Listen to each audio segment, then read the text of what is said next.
Welcome back. You are still watching Morning Live, taking a look at your final sport bulletin on this Friday morning. Now, women's sport is slowly making strides in terms of growth on and off the field in sport all around. In South Africa, one of the teams that keeps on trying to make positive strides in terms of the growth of the women's game as well as women's sports are the Bulls Daisies.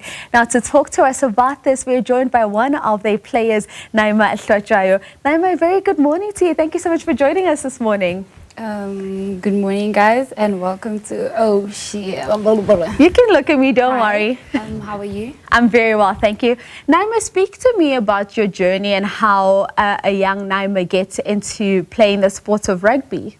Well, it started off kind of tricky. It wasn't a plan. Well, this wasn't my plan. Yeah, and then I found myself in this journey, which is being part of the rugby game.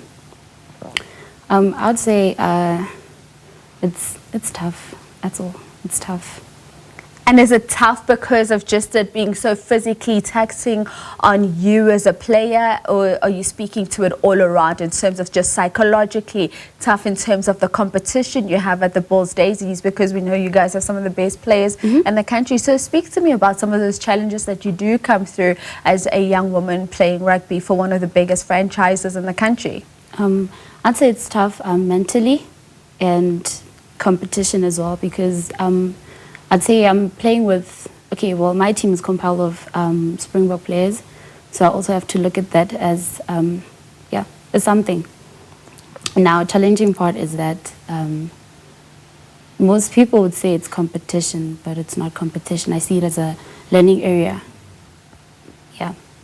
And we see with the Bulls Daisies, you do have those commercial arrangements and partnerships that you have with different brands. Speak to me about how that makes it a little bit easier for you as a player to know that when you go to training or when you go to play for the Bulls Daisies, so much of the things that other players and other teams have to worry about don't have to be a concern for you. How much do you feel that that has aided the women's game and your own personal ability to play the game? Well, I'd say, so what we usually say as the Isuzu Bulls Daisies is that we don't take our sponsors as sponsors. We don't see it as sponsorship, we see it as a partnership. So yeah, when people see the brands, when people see the name Isuzu right now, when they see it on our jerseys, they'll know that they are part of who we are. And when people see the players associating themselves with the sponsor, that will also reaffirm the brand with, young, sporty, aspirational women. Yeah. And you speak about young, sporty, aspirational women. There are young girls that are sitting at home now and they think to themselves, I too one day want to play for teams like the Bulls Daisies. I want to become a Naima. What would your message of inspiration be to them? Because like you say, you found rugby by default. It wasn't always your plan. For those sitting at home watching you right now, what words of encouragement would you give them? I would say, don't be a Naima, be yourself. Find your roots, find something that you can work on and try to work on it and perfect it, yeah. I want us to talk as well about the preparations. We know the Women's World Cup is just around the corner. What would you say things are looking like from that front, and just in terms of, we know how the men's team just generally set the tone in terms of how the women want to do and how the women want to perform.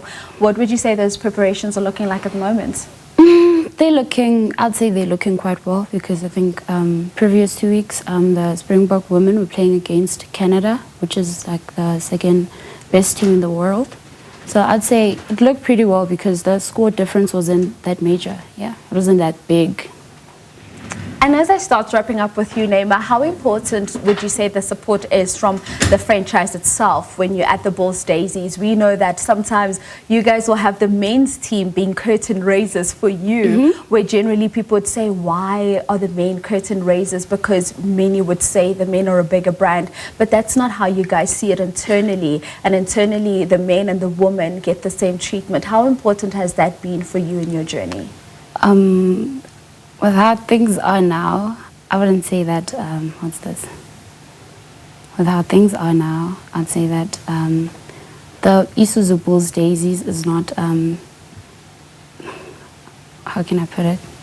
It's not that different from the men's team, yeah. just like now we're growing. I'd also say that with how everything is, it can be elevated. We can have, what's this? We can have Isuzu women's change rooms, for instance. Plus, like you mentioned, we have curtain raisers on the A field.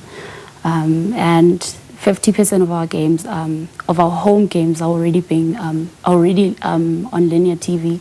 So that's a bonus for us.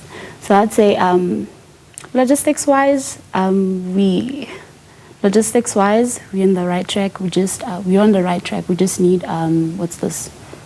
A bit of polish added here and there, and also ensure that our players are remunerated, so that they can so that they can look after their families comfortably. Yeah. All right, Naima Hlatshwayo joining us this morning, speaking all things about the Bulls Daisies. Of course, just also looking at the advancement and growth of women's sport in South Africa, particularly the sports of rugby.